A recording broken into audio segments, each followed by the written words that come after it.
significant sites of LA's Black community. And in tonight's Look at This, he's over a unique museum that honors LA's Black firefighters. Well, take a look at this old restored building. This is the African American Firefighter Museum, and it is the first and only freestanding museum dedicated to African Americans in the fire service in the country. Housed inside old Fire Station 30 on Central Avenue, just outside of downtown. This was one of only 2 fire stations in Los Angeles where African Americans were allowed to serve between the 1920s and 50s. According to the museum and LAist, the history of Black firefighters goes back to the late 1800s and a former slave from Virginia named Sam Haskins. He only fought fires for 3 years, though, from 1892 until 1895, and he lost his life that year responding to a fire. LA's fire department tried to keep it under wraps that they had a Black firefighter in their department, but others soon joined the ranks. Some of the other pioneers included 5 men who were also Tuskegee Airmen. At this museum, you'll learn the amazing story of George Bright, one of the first Black firefighters to rise to the rank of lieutenant. He was moved here with 4 other Black firefighters in the early 1900s when this area was predominantly white, and incredulously, when these men responded to calls, some people were so angry that Black firefighters were responding that they would actually let the buildings burn down rather than try to have them put the fire out, which is just an astounding thing to imagine. But even after the Supreme Court's historic ruling in 1955 that ended segregation, things were far from easy for LA's Black firefighters. There are stories of immense hostility and discrimination that these men and women were met with, being forced to eat separately from their white counterparts and having to provide their own kitchen supplies and utensils. It wasn't until photos of all this were taken and given to the media that things finally began to improve. The station would continue to provide service to the city until 1980, and then it was closed after earthquake damage was discovered, and it sat empty into the 1990s until former firefighter Arnett Hartsfield Jr. approached the city with the idea of turning it into a museum. He had also led fire station integration efforts back in the 1950s. After an extensive rehabilitation and after being declared a city and national historic landmark, it opened to the public in 1997.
Okay, gentlemen. Have Mr. Billy Mills and Bertie Lee Bright to the stage, please.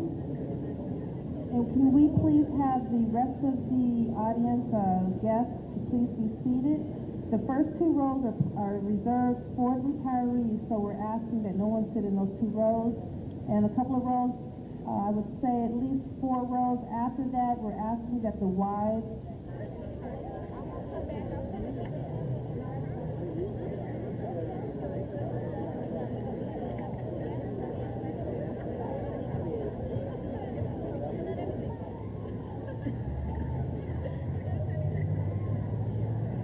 associated with this museum and this event. We'd like to bring someone to you that is very close to the firefighters.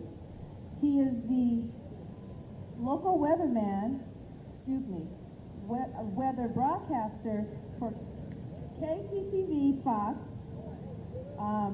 As you can tell, I just met this man. He's wonderful, but he's going to be our announcer today, and I'd like to bring him forth, Mr. Greg Ketter.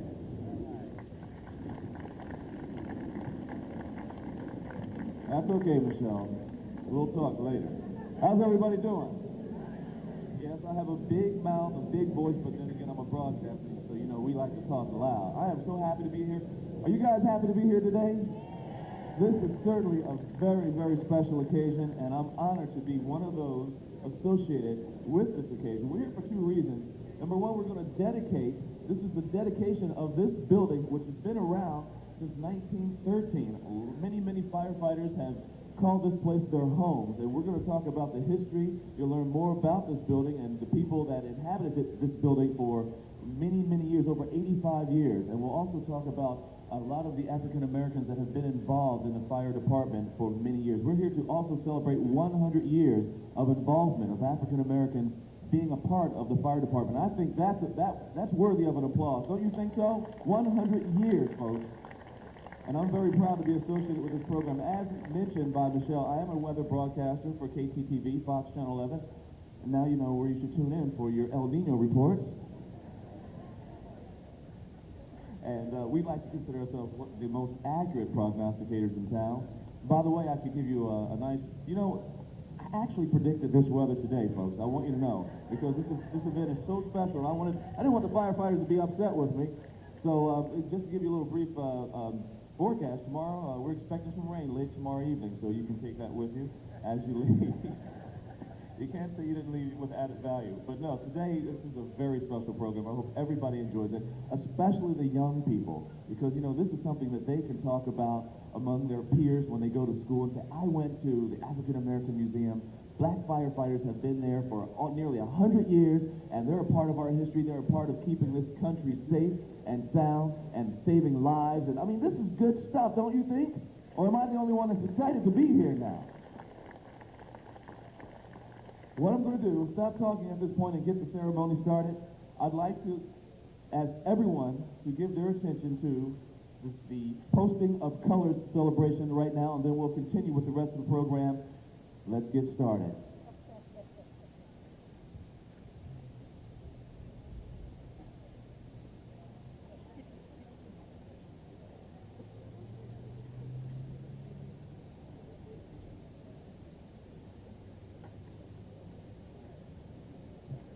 Would everyone please rise, please?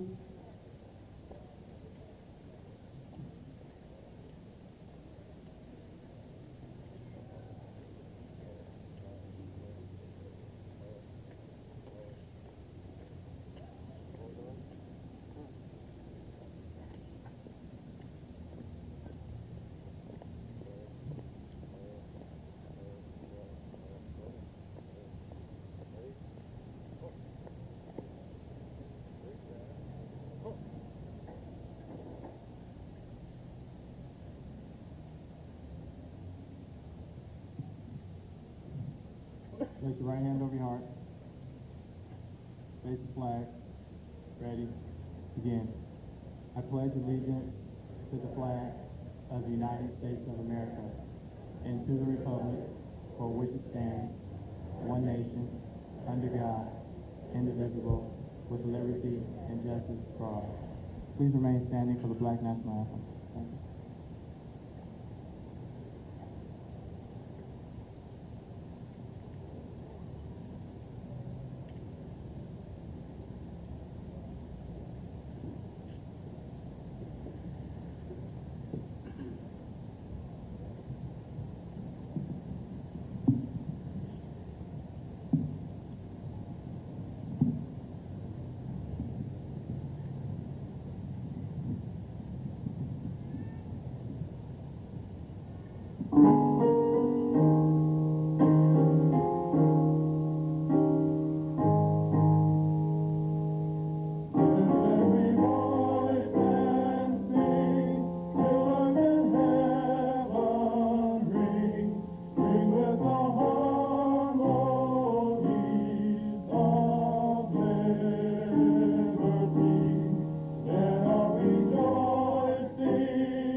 We'd like to acknowledge you too.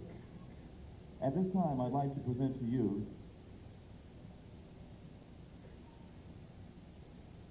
Minister Amoye Sabaz, and he will bring us a prayer in remembrance of those who came before us.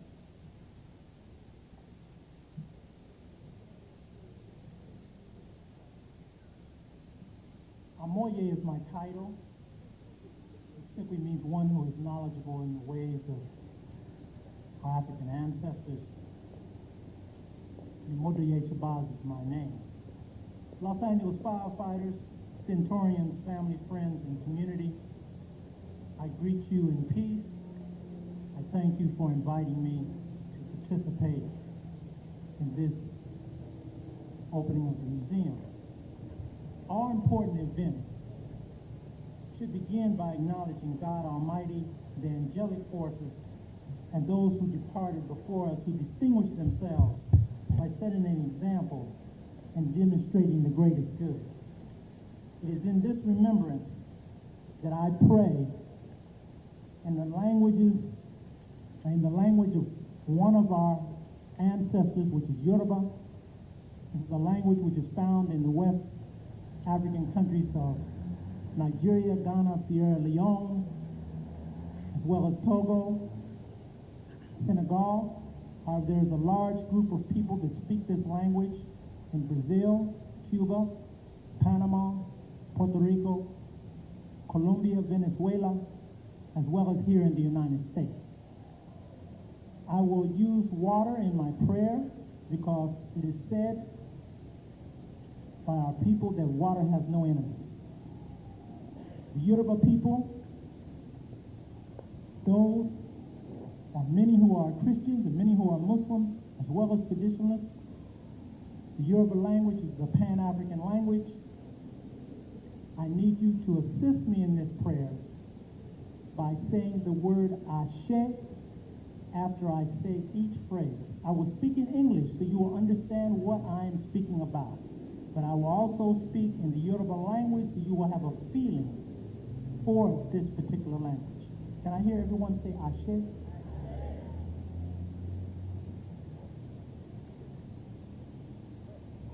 We pour water on the ground because we say that when the Almighty gave us rain and water was poured on the ground, that everything began to grow.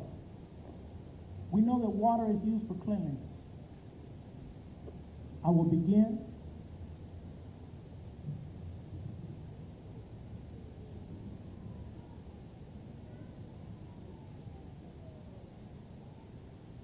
By saying, Mofikan kekere tutu si lekumi, you say Ashe.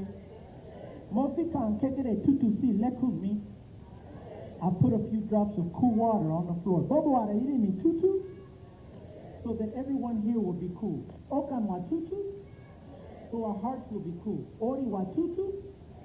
So our heads will be cool. Tutu for one month. Coolness for the children that are here. I ti bobo tia wa si le me.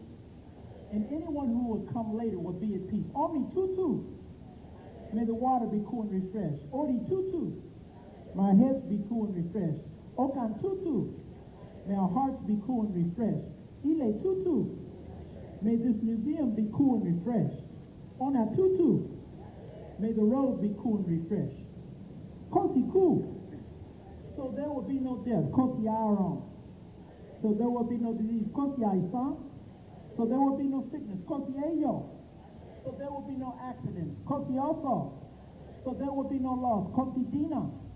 So nothing will block this program. Kosi fitimo. So we will not be overwhelmed. Kosi adaba. So there will not be any false accusations. Kosi akoba. So we will not undo our good prosperity. We give praise to all those who went before. Olojoni Mojuba, the owner of the day. Obalana Mojuba, the owner of tomorrow. Oba Kiti Lai Lai Lai Mojuba, the owner of all days to come. Adake Dajo, that acted beside Alayamo, the one who gave us our destiny. Baba Mimo, the most pure. Baba Lokmo, the most wise.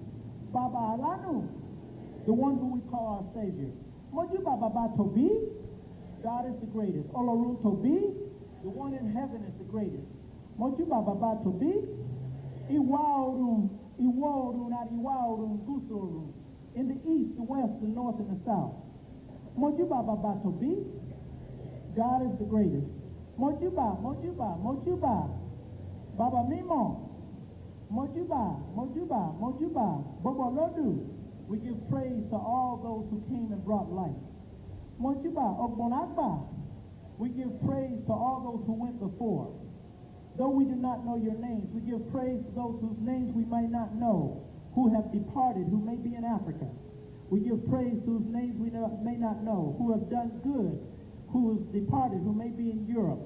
For those who may have departed in the Middle Passage, for those who may have departed in slavery, whose names we do not know.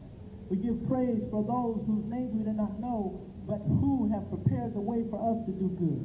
We give praise to all those who have done good, who have done the greatest good for the community.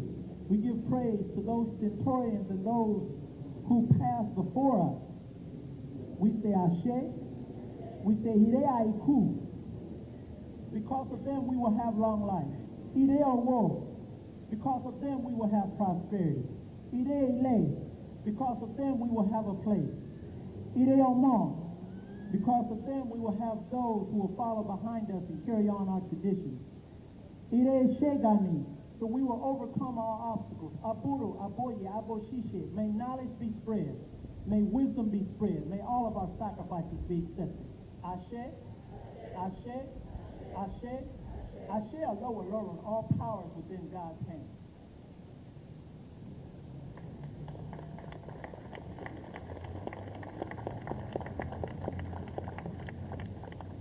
Thank you very much, Minister Omoye Shabazz. Now we welcome and we invite Chaplain John Vickers of the Los Angeles City Fire Department as he brings forth the invocation.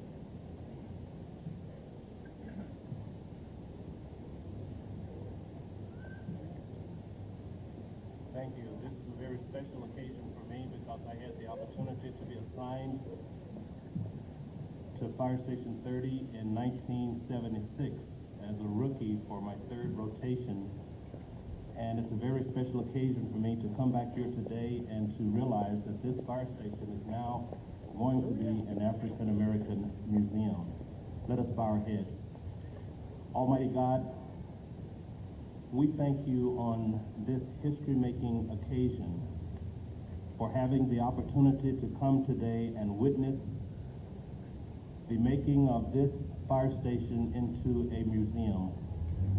We thank you for all of those stentorians that came before us, all of those that were diligent enough, that persevered and that stuck with it and paved the way for many of us today that are still active with the Los Angeles City Fire Department. We thank you for their commitment to the community, for their desire to make a difference, and for the contributions they made that we can all be proud of today. I thank you for all of those today that are here assembled, those throughout the city of Los Angeles and Los Angeles County that serve in the role of firefighter as well as in promoted ranks and throughout this nation. We thank you for all of the contributions that have been made by all of the firefighters that are presently serving and that those that have served before. We thank you for this day, for what it means, for what it represents. We thank you for all of these things in the mighty name of Jesus. Amen. Amen.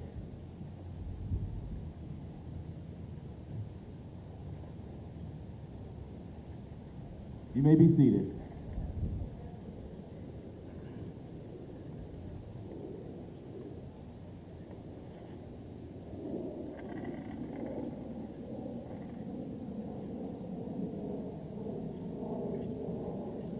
And now I'd like to introduce to you from the Los Angeles County Fire Department, Captain Brent Burton.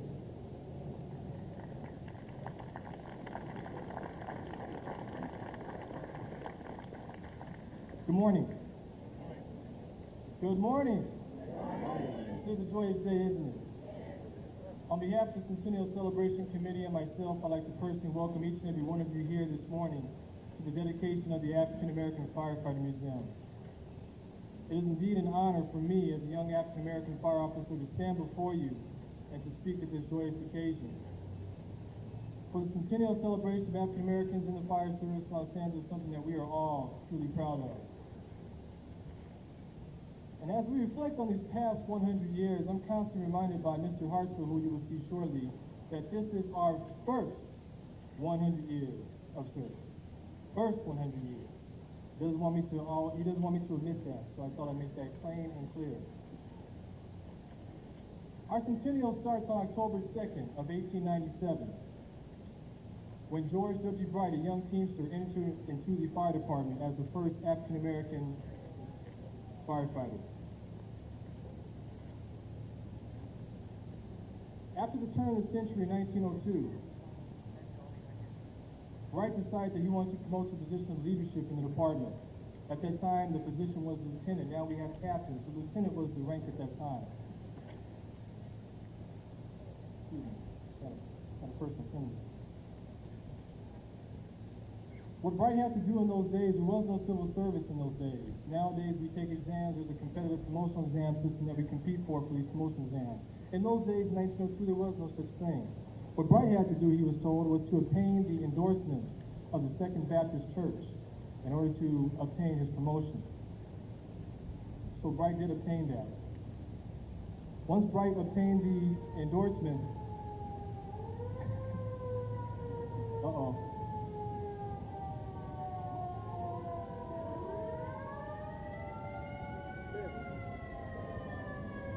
I think there's a fire about to occur here.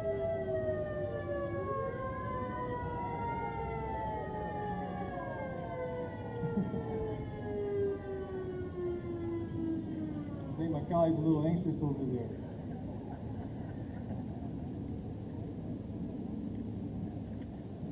as we were saying, what Brady had to do was obtain the endorsement of the Second Baptist Church. Once he did that, there was one small problem the department figured out. Who would he command? He was not allowed to command men of other races, so he had to command men of his own color. So it was a decision of the department at that time to move all the other African-American firefighters in the department to Station 4, Hose Company 4 they were called. In 1924, 7 years after Bryce's retirement, the men were displaced from Station 4 and sent here to Station 30.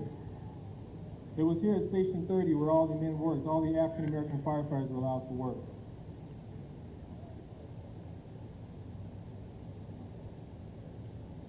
While assigned here, as many of you may well know, Central Avenue was the hub of Black Angelenos during that time. So it was only proper for the men to be assigned here on Central Avenue. A milestone we look at in 1931 brings us to Captain William Hall, the second African-American officer in the department who decided to take the battalion chief's exam. After he took the battalion chief's exam, he plastered with high scores, but he was told there is no plan nor place for a colored battalion chief in this department. Captain Hall took his pension on December 31st of that year, 1931. What did that do to the morale of the men that worked here? It told them that you are only limited to being captains here at Station 30. There was no battalion chief, assistant chief, or division chief, or deputy chief in your day.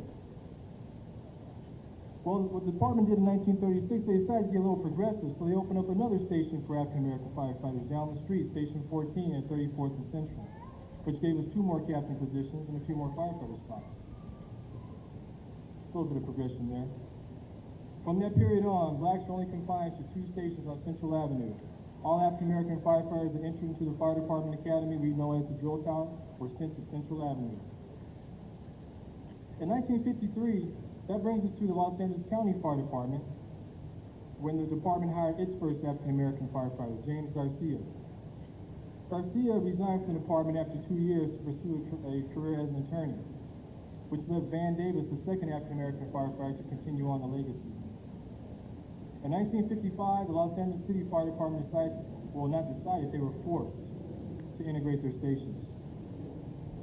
This was calls from the community, the local NAACP,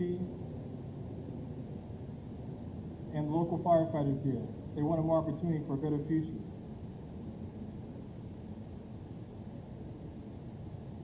What happened was, when the firefighters were integrated into these other stations, they were met with a cold shoulder. They were met with unwritten rules and regulations placed upon them. The department did not want this to work. They were met with such hostility, it's too inhumane to speak of some of it. But there are others that we like to honor. That some are not here with us anymore, some are still here with us. Men like Ernie Roberts. Ernie Roberts paid the supreme sacrifice by laying his head in human filth that was placed on his pillow at a fire station in downtown Los Angeles. After that incident, Roberts suffered a breakdown, but he came back on the department and worked an additional 27 years of service. We are thankful for that, Ernie Roberts.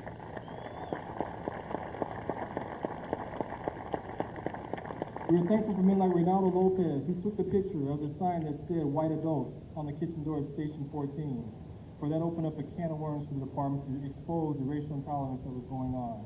We're truly thankful for Reynaldo Lopez and taking that picture that bears the front cover of the old Stentorian book. We're truly thankful for men like Mr. Billy Mills and Arnett Hartsfield, who you will see, who documented these accounts, who recorded this history, who recorded these injustices, and placed them in the old Stentorian books so something could be done about that. We're truly thankful for them. And most importantly, we're thankful for the family members, for all of you that are here, for suffering the mental anguish that you must have seen through your fathers, or through your spouse, or your husband, when they came home after a long 24-hour day. As a young African-American firefighter, I myself cannot fathom the fact of going to a station not being allowed to have a cup of coffee or read the newspaper. I cannot understand what it's like not to walk into the recreation room and be told I cannot be in there just because of my color. Because of these men, we are truly thankful for them.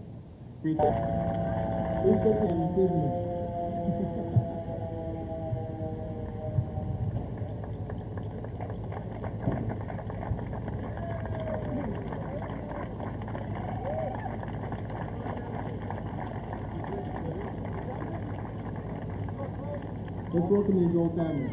I'm sorry.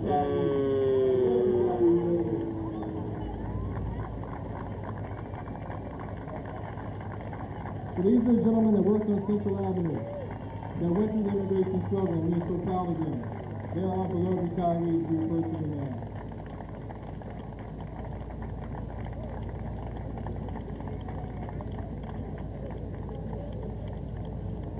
We'll give them a moment.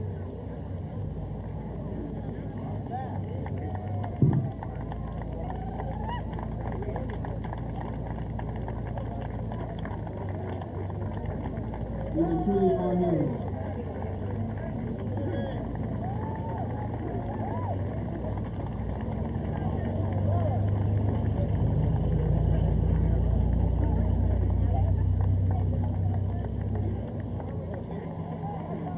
These are the first heroes we brought up on the retirees.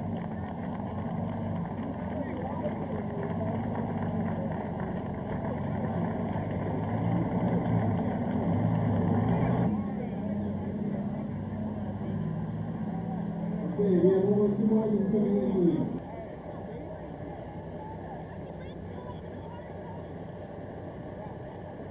Please come on up. Come on up.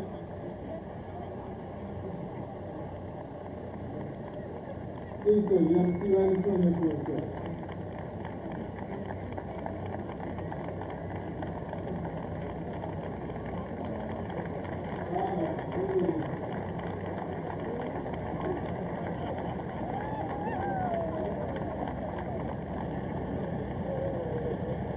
Please, your seats in the front. Thing that we have to go through for our families. Just about it. That Bill Lawrence over there. But we have a surprise for you. We want to know that the fruits of your labor do not go in vain. For as you can see coming to your right, these African American chief officers represent the chief officers of these gentlemen that you see here today.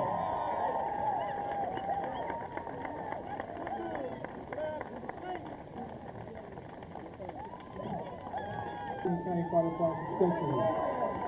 This was made on November 23rd of this year in Virginia Hill, promoted to the deputy chief for Los Angeles City Fire Department, Maintenance County Fire Department, being a deputy chief there. And we are also beloved to have, we are still blessed to have with us the first African American to promote in the history of the LA County Fire Department, Chief Herschel Clady, with us as well. He received this name.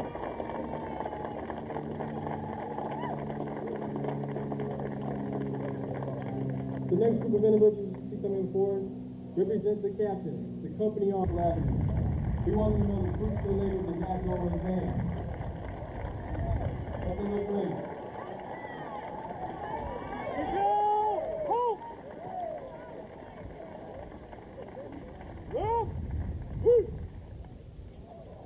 Between both departments. And of course, the engineers, apparatus operators, and firefighters.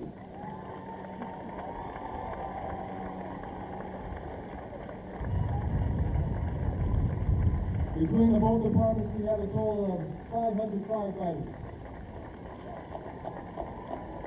54 inspectors, 59 engineers. Please let room as they make their way into the firefighters. 330 rank and file members, 100 of them are certified firefighter paramedics. We are proud of all of our firefighters, all of our American firefighters celebrating the centennial for these gentlemen here.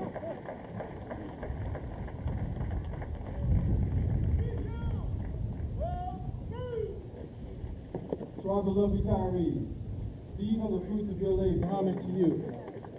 So with this, we'd like to go ahead and salute you. Detail, up 10, hook! Burning cross broke the bolted door, came through the flexible crystal, came through ring and heat and uncharred coal melting glaciers, came through spirits shaped by heat and hammering, by hammering and heat, a bronze in the mold of motherlands, a clay in the kiln. Our hearts ignite light for the past. We are Centaurian lovers courting truth, chanting love songs for justice. We are the blacksmith ancestor waiting. Thank you.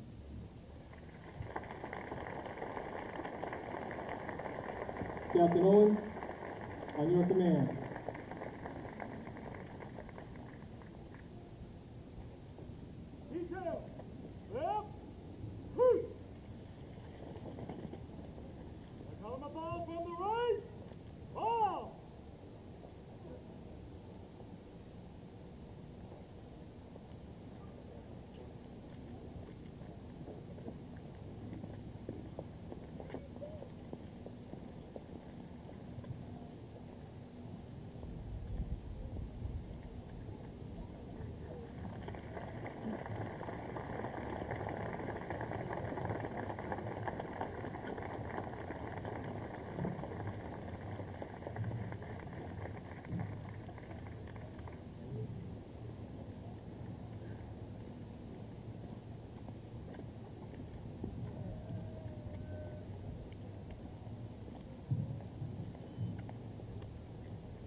May we have Mr.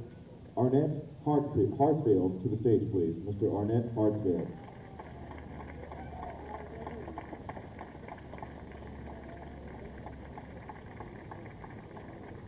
This gentleman is a retired firefighter, historian of the African American fighter fires in Los Angeles, retired attorney at law, and former civil service commissioner and retired professor of African American studies at California State University, Long Beach. Ladies and gentlemen, Mr. Arnett Hartsfield.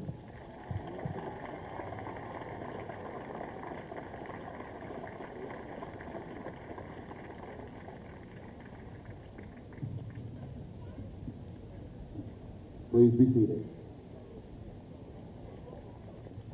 Can you imagine they've given me 5 minutes to cover 100 years? I requisitioned some Kleenex because when I saw those white hats, I knew I was going to need it. I'm changing that requisition now. I need a saucer. My cup runneth over. I call this the second lap. For those who claim and for those who believe that the presence of blacks in the department is a function of affirmative action, may the record show that we are 72 days into our second 100 years.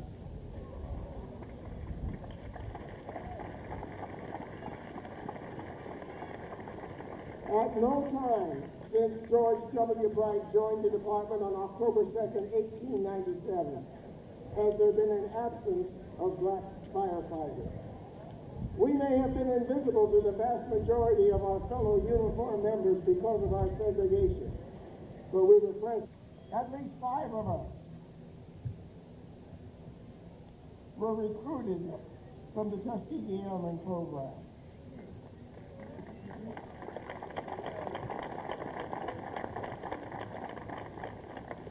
One of us landed at Normandy within the first 24 hours, delivering the gasoline necessary for the planes which made the invasion a success. Our segregation was justified under the 1896 Plessy versus Ferguson decision of the Supreme Court, which held that the 14th Amendment, which had been passed to grant to the freed slaves the equal protection of the law, was not violated by our segregation by race so long as the facilities were equal. And while this department tried hard to maintain the equality of our separation, we were to learn that we were always more separate than equal. The department used the rule of 3 or pressured waivers for men being passed over to maintain 2 separate lists. And while much has been made of the fact that a few whites were passed over to fill vacancies in the colored stations, little attention has been given to the colored members passed over on the entrance and promotional list whenever our assigned ranks were full. The department was less willing to follow the egalitarian decision of the Supreme Court in Brown versus Board of Education than they were to take advantage of the Plessy versus Ferguson decision. Due to the limitations of segregation, we went 17 years from 1944 until 1961 without a single of our men making the rank of captain. We also waited 37 years on the battalion chief's list when William E. Hall passed in 1931 and was told by the department that it was a shame he wasn't a white man, but there was no place nor plan for a colored chief. You see why I'm so full when I watch those chiefs come down the street. Jim Sharon was finally promoted to captain 17 years after Jimmy Akers. As evidence that Jim Sharon was not unqualified for this singular honor, he went on after retirement to become the chief engineer of the Pasadena Fire Department. And from that position, was elected to the presidency of the International Association of Fire Chiefs.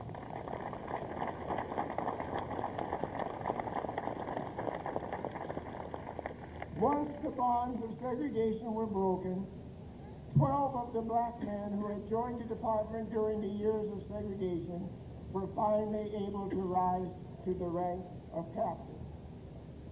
There was considerable resentment to the consent decree. However, what is seldom mentioned is the fact that the city attorney, the mayor, and the city council agreed to its terms rather than to risk a judgment of damages to compensate American citizens who had been injured for no other reason than the color of their skin. And even skin color was not sufficient to escape the verdict,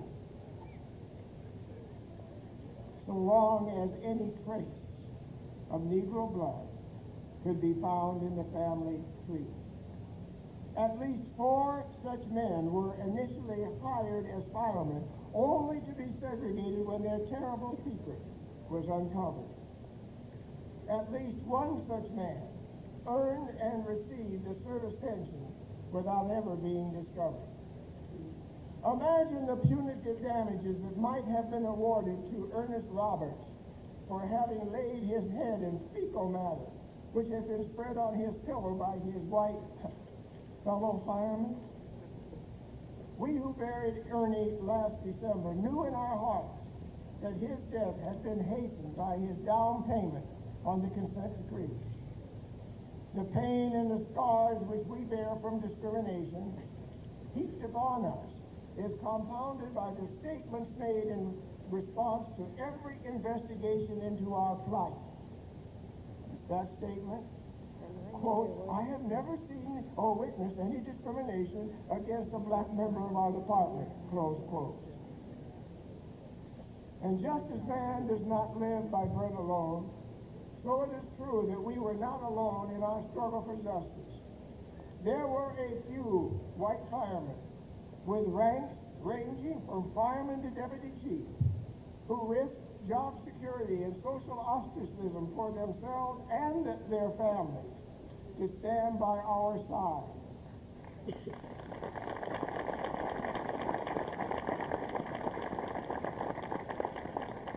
In fact, the only fire member of the department to lose his job over the integration issue was Keith Kenworthy, a white fireman. In the petition to the Civil Service Commission to abolish the oral interview, since I claimed they wouldn't make it fair, in the entrance exam, there were a few of our white comrades who were willing to testify on our behalf. However, the city attorney ruled that the only evidence in support of our charge had to be statements made by the members during the interview. Our comrades were prepared to testify as to statements made by these, quote, gentlemen, close quotes, in the engine house. In spite of the statement of non-admissibility, the commission requested of me the names of the proposed witnesses. I was faced with a choice. Either sacrifice the men whose testimony wasn't even going to be admitted, or to leave the impression that I had no evidence to back up my charges. What to do? My solution was to submit a list consisting of our friends, to which I added the names of every black fireman then on the job, to which I then added the worst haters that we knew on the job. And then for good measure, I went through the seniority list and listed every 50th man. When the department grabbed the list trying to see who they were going to persecute, there they were. We look forward to our next 100 years with eager anticipation. We have had 8 chiefs and more than 40 captains. One of our captains that you saw today was number 1 on his captain's list. He certainly didn't need it for me that. And today you have witnessed the dedication of one of the stations in which we were segregated to become a museum to commemorate the contribution of black firefighters to the city of Los Angeles. Is there any doubt, after what we have overcome, that we will continue to rise? I know I'm beyond my time, but bear with me just a moment. I want to read into the record the names of the men that I am familiar with, white firemen and non-firemen of the Caucasian race, who stood with us and gave us encouragement. Alphabetically: Charles W. Bain, Fred M. Ball, William Bematry, Earl Barnes, Ed Behringer, Robert Byrd, Wilbur Bryan, Frank Buchanan, Jack Burnham, William Burns, L.T. Clapp, Raymond Coburn, Charles Cooksey, Joseph Fulton, John Gerard, Harry Gross, Henry Haggard, Harold N. Johnson, G. Keith Kenworthy, J. Lauren LeBar, Marvin E. LeBlanc, Kenneth R. Long, Joseph H. Lucas, Donald O. Manning, Robert McFarland, William McRae, Joseph Neri, Burton Norbury, Joseph Reck, Lawrence Romer, Henry Sawyer, Paul Shulman, Randolph Taylor, Darrell Thompson, and Ralph Woods. Non-uniform members,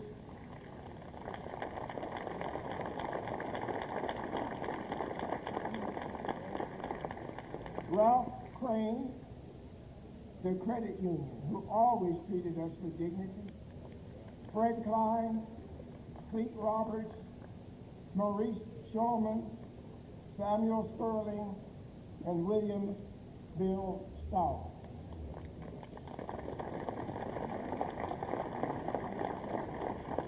At Bill Stout's funeral, someone said no one was better than Bill at comforting the afflicting and afflicting the comfortable. I close with the words that I wish I had thought of myself, but I didn't. If I were an old man dying now, I would not speak lightly of those perils which our sons and daughters may never have to face. Too much was paid in each encounter won that they in their turn escape such things. Things to be remembered, repeated and remembered, then passed on before the candle flames out. Where, at a place that I shall stop in time and place and be no more, there shall begin a brighter flame to burn and mark the place where mine has ended. Then the last flicker of me can endure the approaching darkness. Thank you for coming to join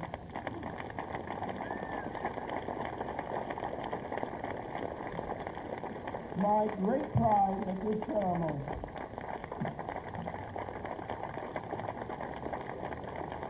And may I remind you that there were 83 black firemen before me, and had they not fought fire, I would not have been hired. Thank you so much.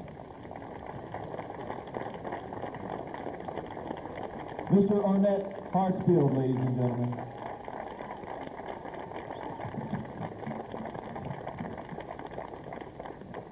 Thank you so very much. As we move into the next part and the final stage of our celebration today, I just want to say it makes you really proud, doesn't it? Anybody learning anything that you didn't realize and you didn't appreciate so much? I know I am. I'm not a member of the fire department, but I am an African-American man trying to make my way in this country, and some of the battles that these men have fought, most of which were not with fires. They've overcome, they've persevered, and they've inspired me. Hopefully, we will continue, especially to bring the young people to places like Station Number 30 and to museums, and to let them appreciate some of those battles, because that will give them the wherewithal and the resolution to fight their battles so that one day they can stand on platforms just like this and make the next generation just as proud. I guess simply put, folks, there's her story, there's his story, and then there's our story. This is our story. Be proud. Be very proud. And that's not written on my scripts.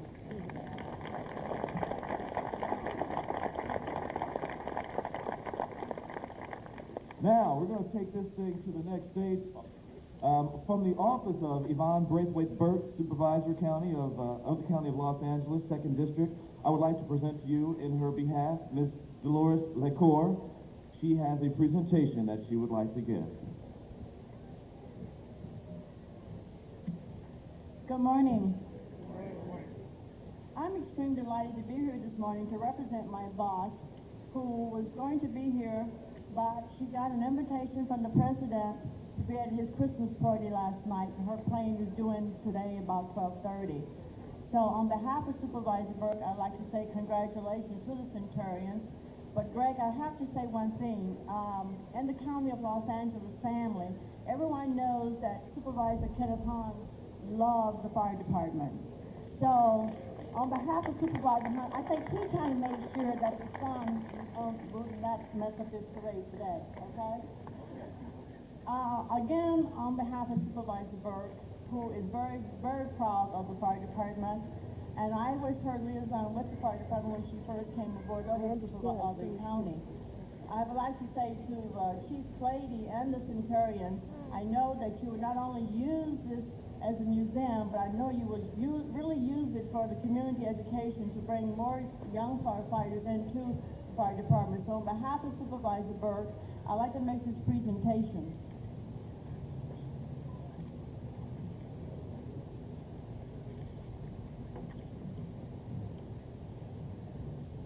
Okay, from the County of Los Angeles, the African American Firefighters Museum, dedication and grand opening of the old fire station 30, and recognition of the 100 years legacy of African American firefighters and the preservation of the history of Los Angeles. And sincere congratulations and best wishes, the Board of Supervisors of the County of Los Angeles does hereby join in your celebration, December 13, 1997, signed Yvonne Braithwaite Burke, Chair of the Board of Los Angeles County Board of Supervisors. So again, congratulations.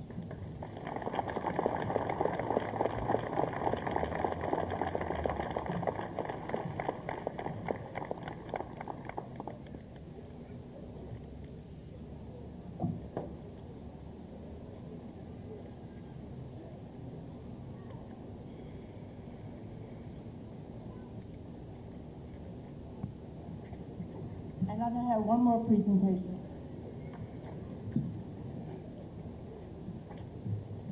Because the county truly loves the fire department, I have one plaque from the entire Board of Supervisors, and Supervisor Mike Antonovich has the responsibility of the fire department.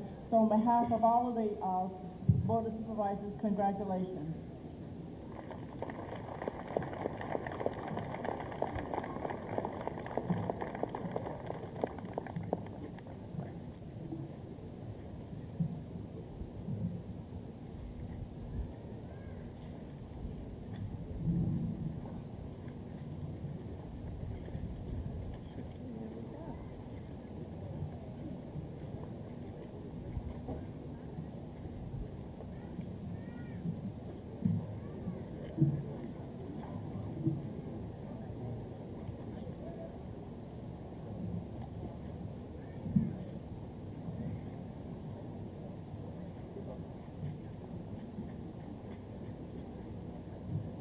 And now I'd like to introduce to you Councilwoman Rita Walters.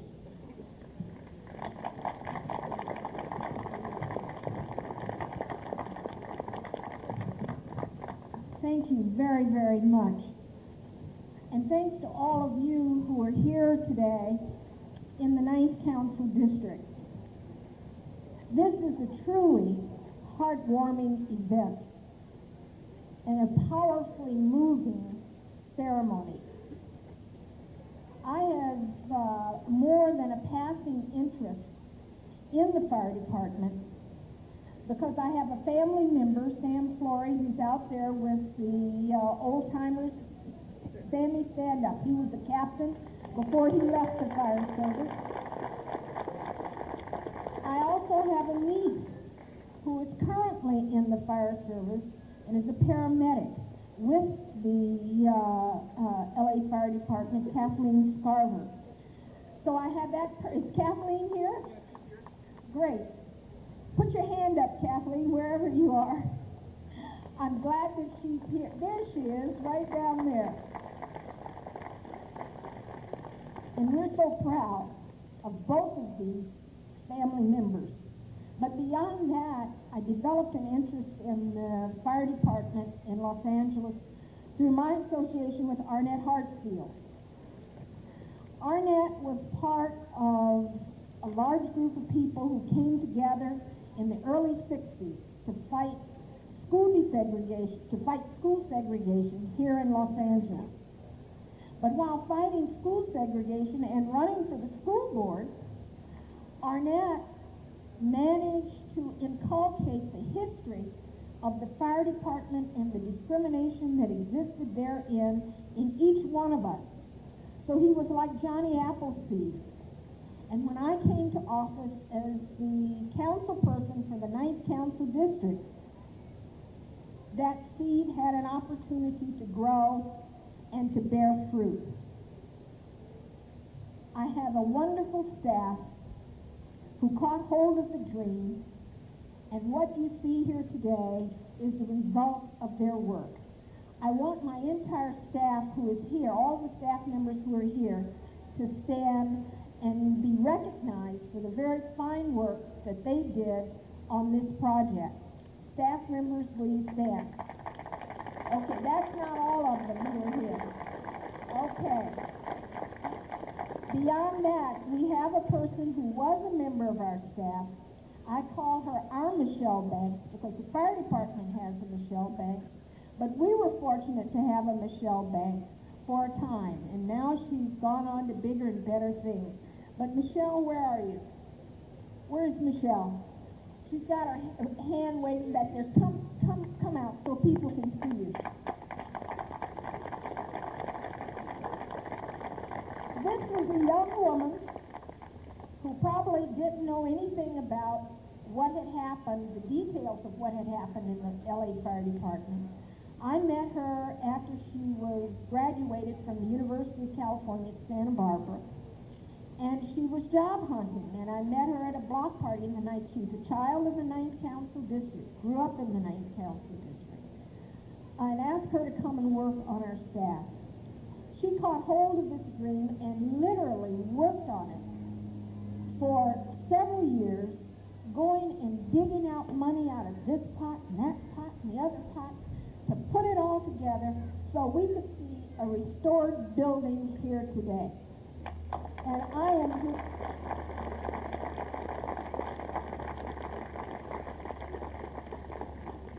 I am just very pleased and very proud to be able, instead of giving the Stentorians a plaque to hang on the wall today, to be able, on behalf of the city of Los Angeles, to give them the walls on which to hang those plaques.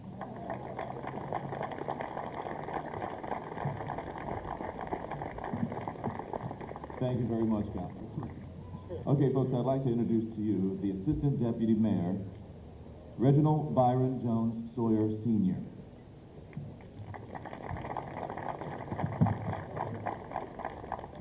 Thank you. On behalf of Mayor Richard J. Reardon, it's indeed a pleasure to be with you here today. For me, it's both a privilege and an honor, and it's also a sentimental feeling for me, because in 1990, I'm a part of the city. I have civil service status, even though I work for the mayor. I was a management analyst about in 1990. And a gentleman named Kwame Cooper came to me and said, you know, I have two projects. One is the African American Museum, and the other is the Stentorian Center on Vernon. And he said, hey brother, and you know, we call one another brother in City Hall. He said, hey brother, can you find me some money? Actually, he said, can General Services find me some money? So I've had the privilege of being able to get the initial funds to do the seismic work for this building and the building over on Vernon. And as a lot of us know, when you talk to Kwame Cooper, you ask him what you need, and he gave me a list that went on pages and pages and pages of requests for this building and others. And I'm so glad that that list is finally completed. And I'm so happy that the councilwoman and her staff has helped bring that to an end. Oh, you have another one. And also as an African-American city employee who basically and honored by the people who came before us, because if it wasn't for your sacrifices, not only on the civilian side, but also on the civilian side and also on the sworn side, there were a lot of us that know that a lot of you came before us, that we would not be the general managers, chiefs, assistant general managers, were not for the sacrifices of the African-American men and women who came before us. And this museum, I think, will stand as a monument to all city employees of that fact, because there was a day when we did not see one of ours in the management, senior management ranks. So with that, I'd like to present our certificate on behalf of the mayor and the city of Los Angeles and the council. City of Los Angeles, congratulations on the occasion of the grand opening of the African American Firefighter Museum. Presented this day, Richard J. Reardon, Mayor.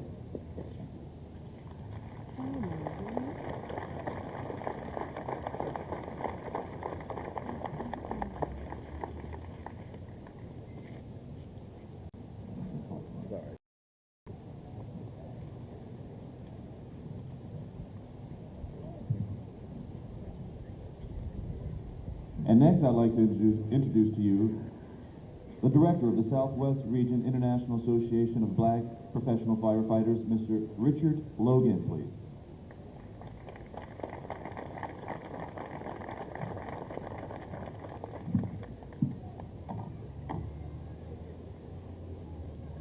To the master of ceremony, to the distinguished retirees who blazed the trail of our present success, to the dignitaries on the platform behind me, I bring you greetings from the International Association of Black Professional Firefighters, of which the Stentorians of LA City and LA County are active participants, President Oshiama Delabu, and the Southwest Region, yours truly, Director. Historically, African Americans have fought structure fires along with the fires of injustice and racism and discrimination. But in spite of all these adversities, we have responded to each emergency call with courage and dedication. This museum, and long overdue I might add, is dedicated to commemorate 100 years of active participation of African American firefighters in the Los Angeles City and County Fire Departments. I'm going to personally dedicate this museum not only to the 100 years of participation of African Americans in the Los Angeles area fire departments, but also African American firefighters across this nation, for we all have experienced those same adversities. With that, I would like to present a resolution entitled the African American Firefighters Museum Resolution of 1997, and I would like to take the opportunity to read it. Whereas African American firefighters have been members of Los Angeles City Fire Department for over 100 years, and whereas their contributions to their department and community over these years were highly distinguished and creditable, and whereas they have served as fire chiefs of fire departments and president of the International Association of Fire Chiefs, and whereas they formally organized themselves as Stentorians to better serve their community and address their department's problems of racism in recruitment, hiring, retention, and promotion, And whereas their efforts have led to the founding and establishment of this African American Firefighter Museum for historical and educational purposes, therefore be it resolved that I, Oshiama Delavu, President of the International Association of Black Professional Firefighters, on behalf of its executive board and membership, do hereby commend all individuals who have contributed their time and resources to this African American Firefighters Museum project, and to see its establishment in the city of Los Angeles, California on this 22nd day of October 1997, and be finally resolved that this resolution be cited as the African American Firefighter Museum, and that all members of the AAFFM join me in recognizing thereof. Oshiama Delavu, President. Thank you.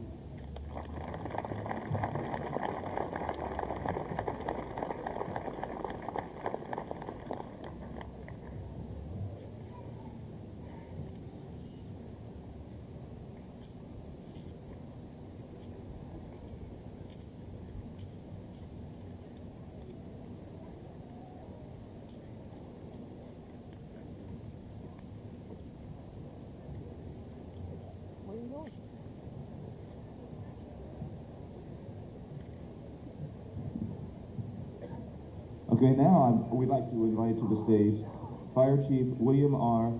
Badmatri of the Los Angeles City Fire Department.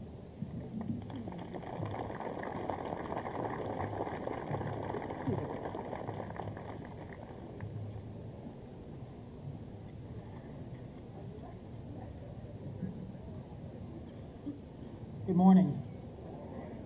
I'd like to first of all welcome the elected officials here today, and most especially Council Member Rita Walters for the work that she did in making this day possible. It's the council people that make things happen in this city, and certainly this is a testament to her energy and her commitment, and will be a lasting testimony to that energy, and I thank her very much for that.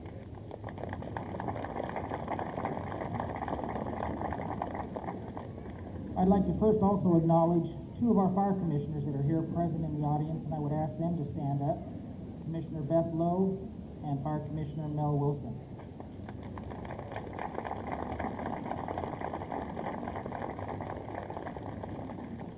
Next, I'd like to welcome all of you, because really this is your day.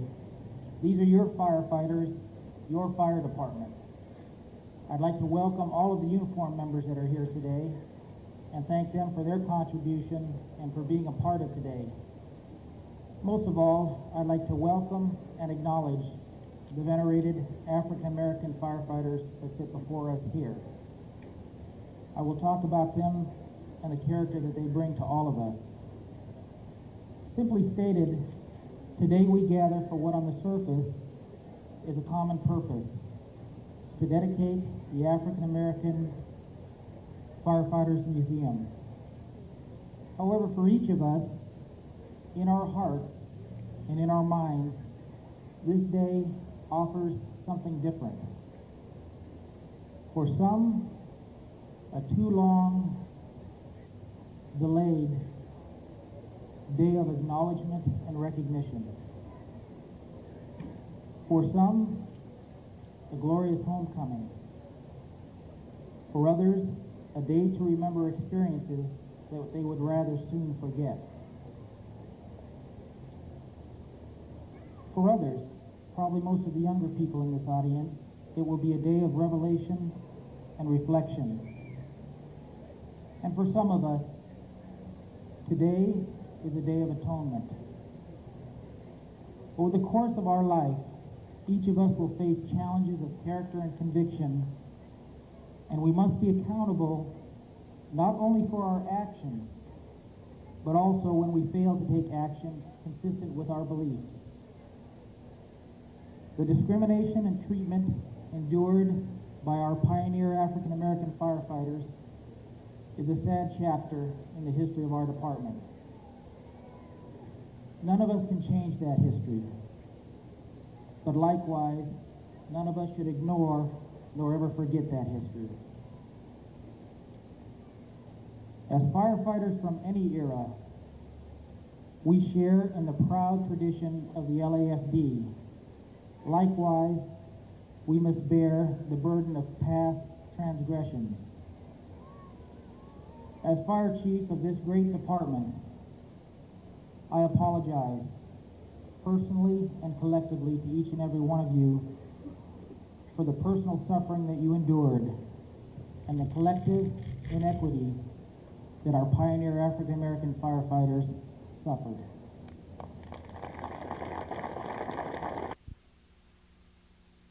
Realize our African American firefighters not for the color of their skin, but for the content of their character.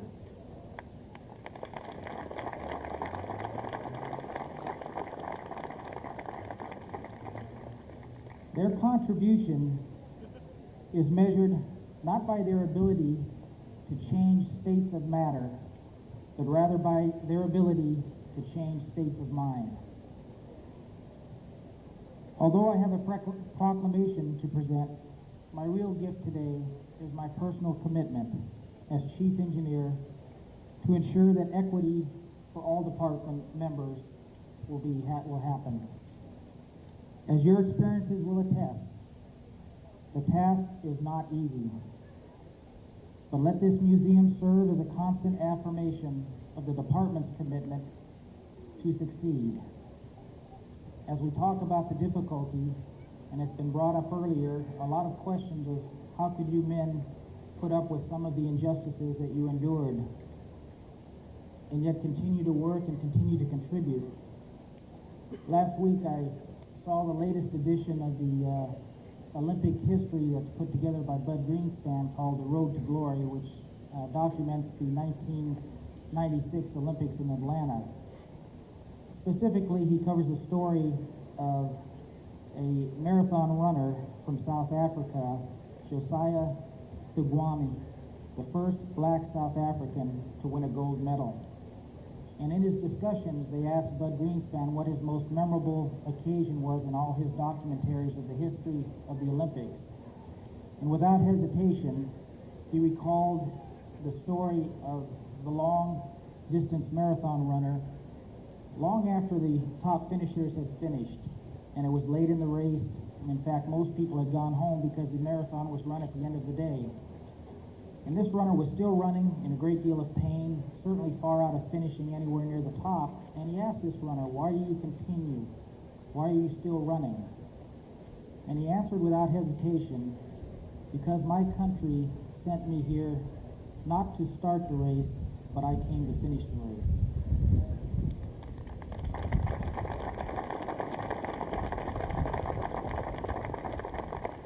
You gentlemen here started the race for all of us,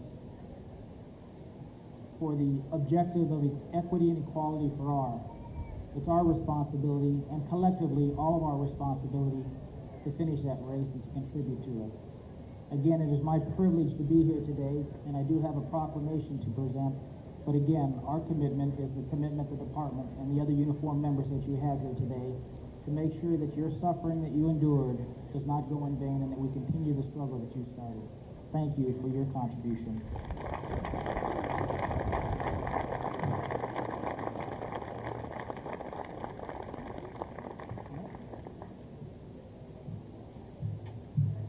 I'll read this out. Whereas on October 2nd, 1997 marked the centennial anniversary of the presence of African Americans in the Los Angeles Fire Department, and whereas the first African American, George W. Bright, was hired by the Los Angeles Fire Department on October 2nd, 1897, and whereas since his entrance into the fire service, African Americans continue to contribute to the welfare and leadership of the Los Angeles Fire Department, and whereas with the grand opening of the African American Firefighter Museum at Old Fire Station 30, a very important part of department history and tradition will be preserved and displayed.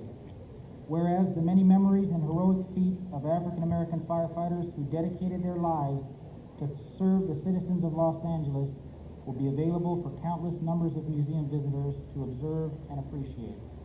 Now therefore be it resolved that on this day, October 2nd, 1997, as Chief Engineer and General Manager of the Los Angeles Fire Department, I wish to honor this anniversary and express my congratulations on behalf of its members and a grateful city. Thank you very much.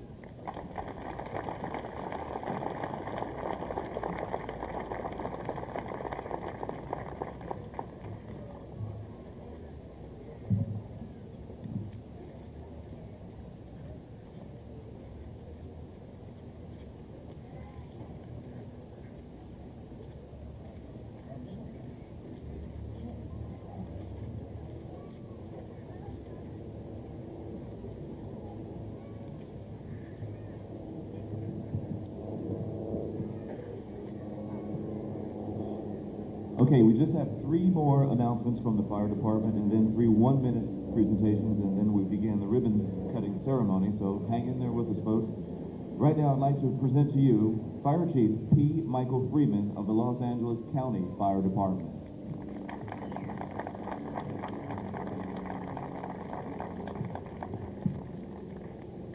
Thank you very much, and it is indeed a special honor to be here as brothers and sisters in the fire service. Our 2 departments through the years, and I think more especially in recent years, have found more and more ways to collaborate and to cooperate for the good of the service and the public that we jointly serve. I'd like to pay special acknowledgement to all of those who have contributed to make this museum and this dedication the reality that it is today. I'd also like to acknowledge one member among the distinguished retirees who continues to serve the fire service and specifically the County of Los Angeles Fire Department, and that is Jonathan Leonard, who continues to serve as our technical advisor.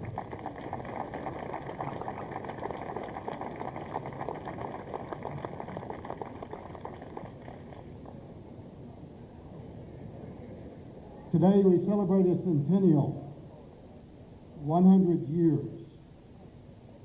That is truly notable and remarkable. We've heard eloquent and heartfelt recollections of the past. This museum, this edifice, stands as a symbol for all to see.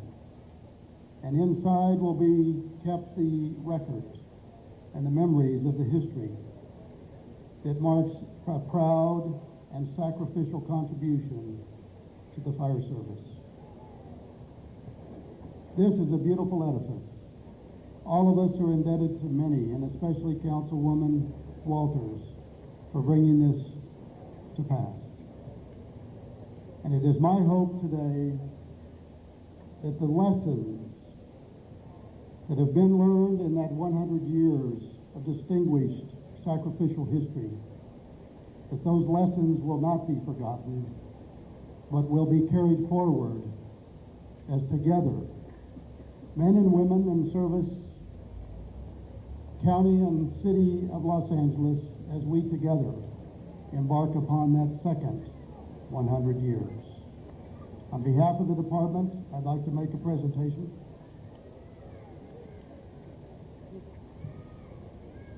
A certificate of commendation presented to the Los Angeles County and City Centurions for the centennial of African American firefighters in Los Angeles County and the grand opening of the African American Firefighter Museum. In celebration and recognition of African American firefighters' 100 years of historic contributions and outstanding service to Los Angeles City and County, the Los Angeles County Fire Department presents this commendation with congratulations and best wishes for the African American Firefighter Museum, which will preserve this rich history dating back to 1897, while inspiring and encouraging others to serve their communities as firefighters, presented this 13th day of December, 1997.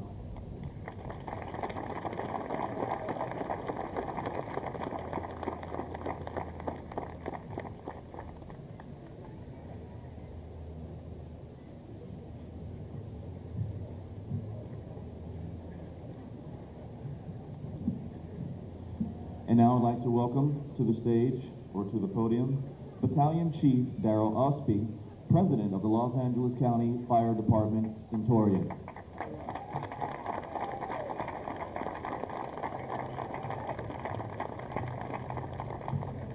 On behalf of my organization, I'd like to salute the great grandees of Firefighter Bright on our stage, for our podium today. I salute the old Centurions for their sacrifices, because I can say for people that look like me, if it wasn't for you, I wouldn't be here today. So we are incredibly grateful for that. Thank you.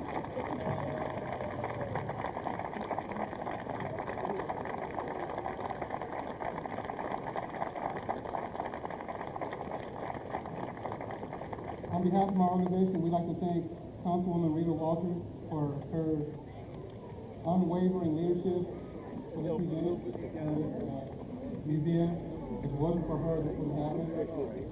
We'd like to thank all the individuals and organizations that contributed and participated. We'd like to thank those that gave to us financially and spiritually. We are truly grateful. A lot of work that went into this project. There's always work that needs to be done, so we look forward to your continued support. At this time, on behalf of my organization, we'd like to present a plaque to the museum.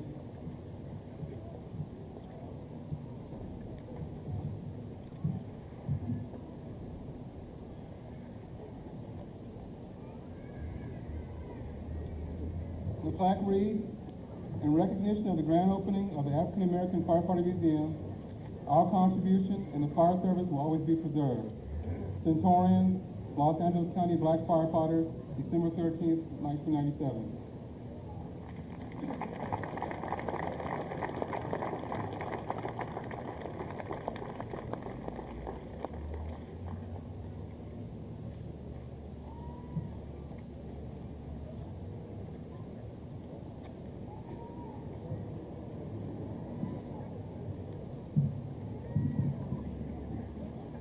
We'd like to recognize LA City Commissioner Larry Gonzalez, Fire Commissioner from LA City, Larry Gonzalez. I understand there he is over there.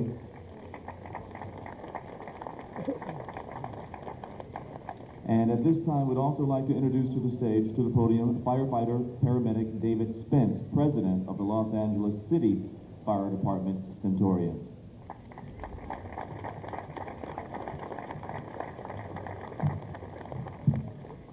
Good afternoon.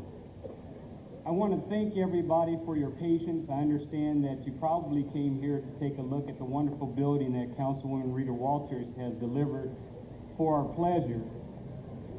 But understand that what's lying before you is history, and what's happening now will be history, and that you are a part of it. On behalf of the Los Angeles City Stentorians, we would like to thank the African American Firefighter Museum for their efforts and for their attempts at preservation and presenting our rich history to the community.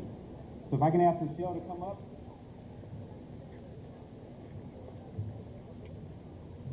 This is the Stentorians, the Association of African Americans in the Fire Service, December 13th, 1997. We salute the African American Firefighter Museum and its goal of preserving and presenting to our community the rich history of the first 100 years of African American firefighters in Los Angeles.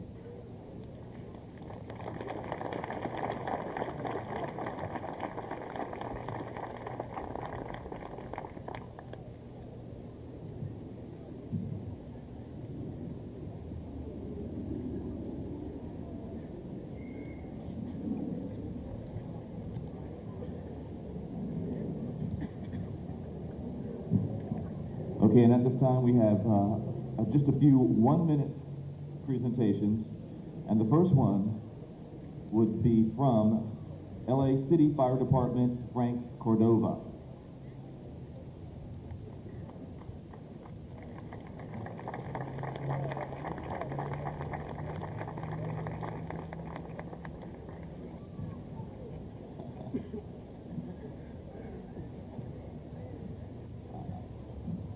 Thank you very much. I'm here representing the president of Los Bomberos, Martin Garza, and on a personal note, I'd like to thank the old Stentorians for making it possible for me to be on the fire service today. I worked with two of your members, Albert Reinhardt and Gary Garrison, and at this time, I'd like to make a presentation to Arnett Hartsfield.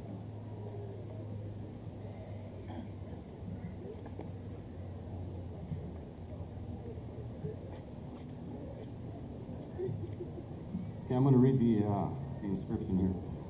In recognition of your courage and unwavering spirit in the pursuit of justice and equality for all people of color, your pioneering actions broke down the doors of racism and made it possible for future generations to have the opportunity to serve their community in the most noble of professions. And this is to the old Stentorians.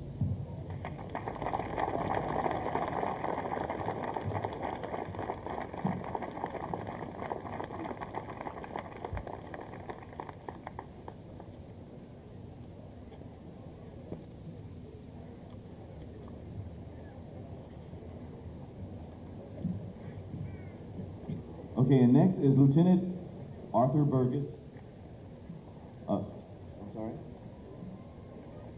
Of the Century Sheriff's Department. Yes, Arthur, come on up.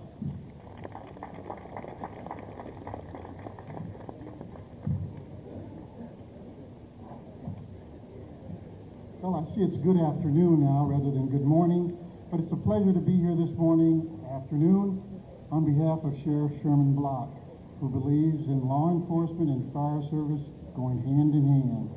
It's more important to me because I'm the incoming president of the Black Peace Officers Association of Los Angeles County, and seeing a museum like this is just grand. The Stentorians, retired and new, I salute you on this day. I'm very pleased to be here, and I'd like to give you this certificate in the name of the Sheriff of Los Angeles County, Sherman Block.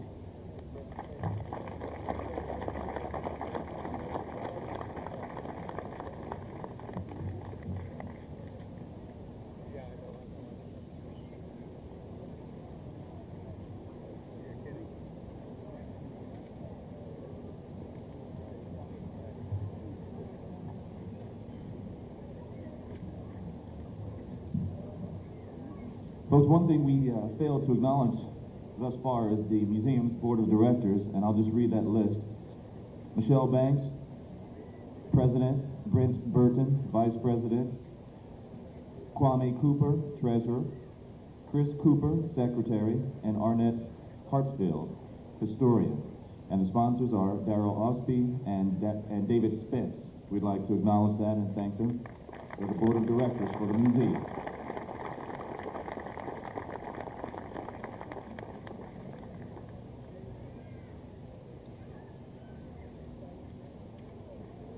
And also, we'd like to acknowledge the architect of this building, Mr. Edward Fiquette. Am I saying it correctly? Where is he? Stand up. This gentleman designed this building.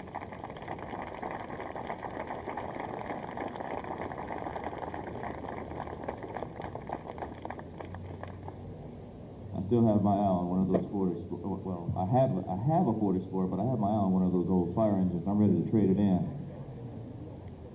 Okay, we have one more announcement, two more announcements. And then we begin the ribbon cutting ceremony.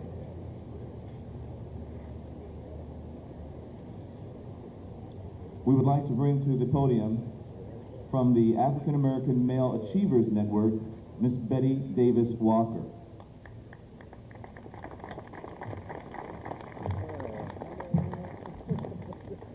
And Mr. Hal Walker, the chairman of the board.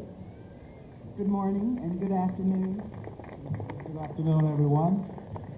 First, I'd like to say that this is certainly our pleasure to be here today to represent a community-based organization that here in the community nurtures our young people to get involved in science and technology. And of course, many of our young people see a future involved in the emergency services of our city. So, of course, that makes us feel very proud to be a part of this program. I'd like to say to Arnett, I happen to have been right around the corner in 1947, Arnett, when that explosion happened at Lafayette Junior High School. I do remember that day. But we'd like to just thank the association for having us to be a part of the ceremony today, and we have a plaque that we'd like to give for the museum, and we'd like to have it received. Thank you. And as he comes forward, come forward, please. I just want to say something to the youth, as well as something that all of us know. According to Langston Hughes, we must hold fast to dreams, for if dreams die, life is a broken-winged bird that cannot fly. This is a dream come true. God bless you. And the plaque reads, the African American Male Achievers Network, Inc. presents the Passing the Torch Award to the African American firefighters in Los Angeles in honor of their centennial anniversary celebration, October 2nd, 1997. Congratulations.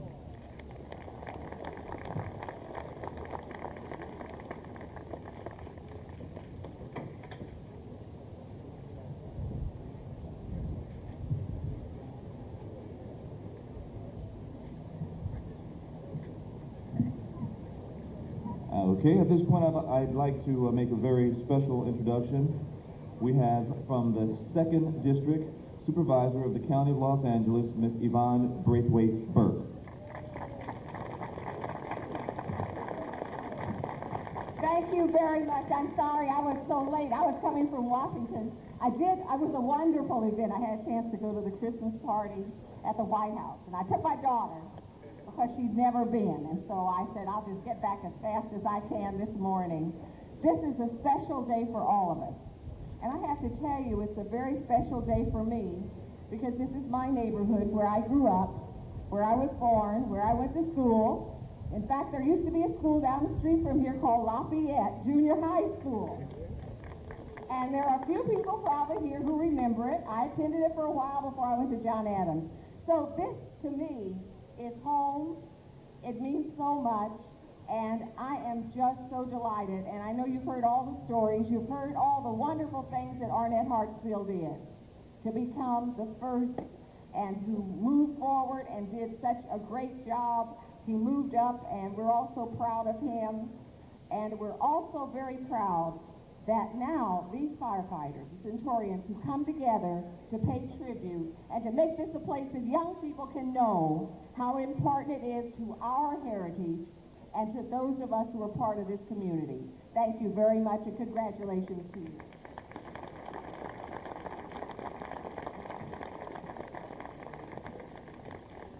Okay, and for closing remarks, we have Michelle Banks, one more time.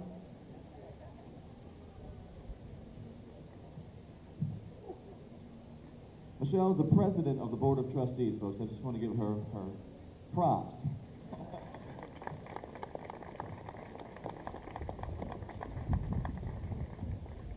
Well, this has been a phenomenal morning.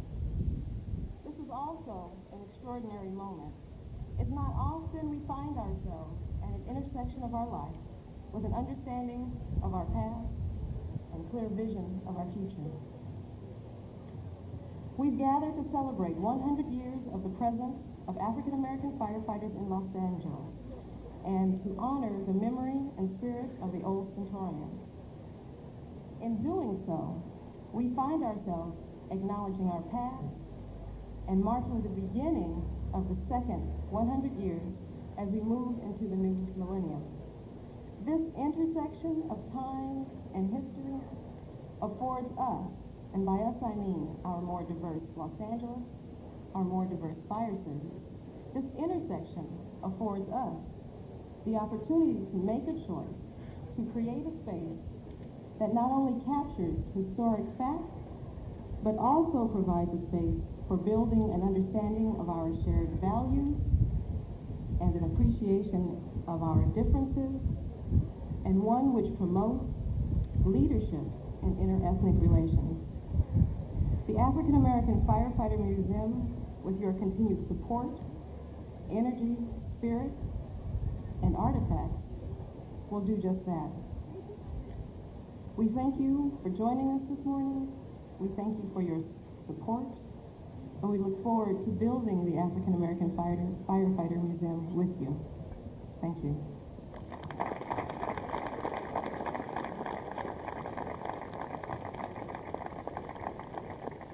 This entire celebration be possible. Specifically, I'm going to read this code. First of all, Coca-Cola, we'd like to thank you.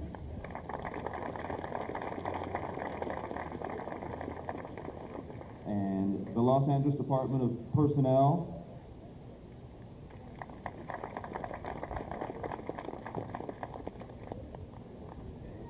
Jim Tatrell of LAPD, area captain of the Newton Street Division, the California African American Museum. I did mention Al Hernandez and staff from Coca-Cola. Connie Bass, president of the Ultimate Symphony event planner. And Nick Pendorf, okay, of the Department of General Services.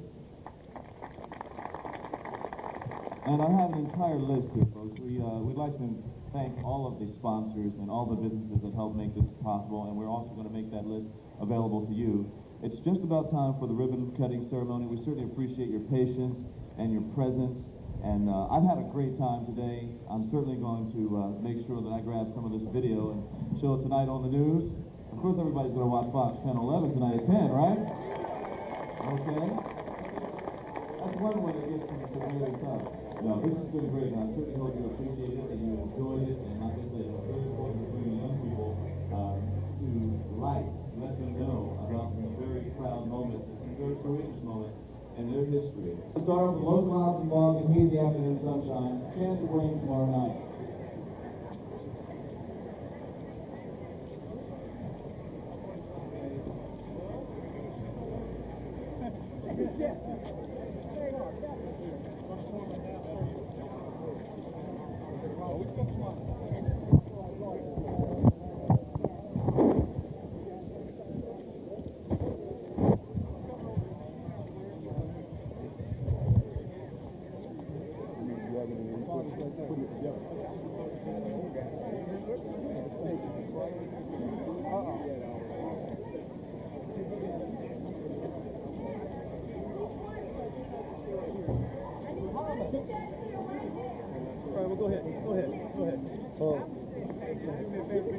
Yeah. My hand's got a problem with oil on it. What do you want to do? Turn this switch for me. Okay, come on. Turn it which way?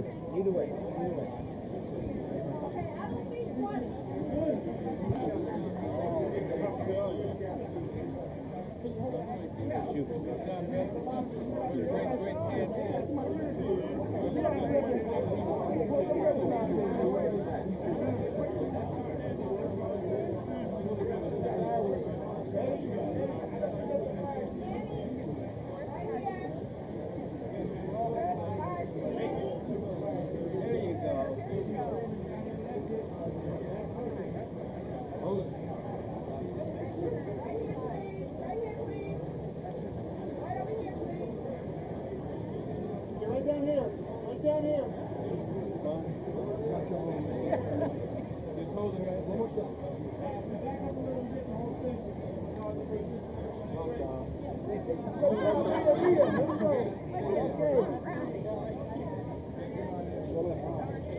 Hey, Ray, look out this way. I like that.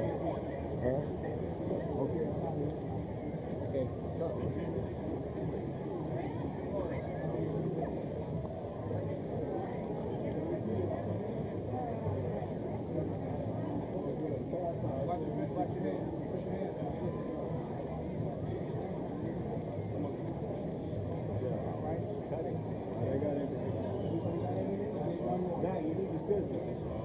Tighten up the ribbon just a little. Reggie, tighten the ribbon up. Pull the ribbon up. Good job. Okay. All right.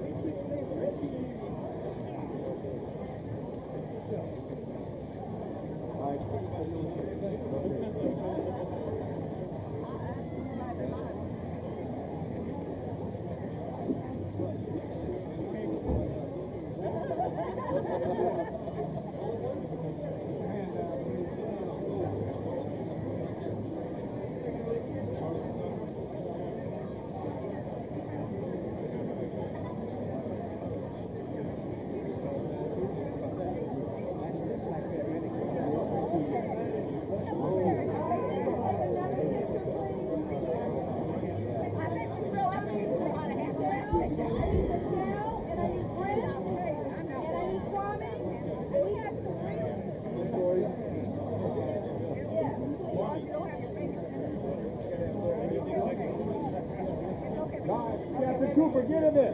Get in there. Come on now. Good job. Just get in there. Come on. Tommy, get in. Come on. Wait a minute. We can't take this. No, we're not going to take this. It's got to be a right picture. Okay, I need Brent, and I need Kwame, and I need Michelle. And where's Chris? Where's Chris Cooper? Chris is in the back. Okay. Okay, well, I would like to have you guys in right now. Backing up. Everybody's backing up. Everybody's backing up. Back up. You guys, who are you talking to?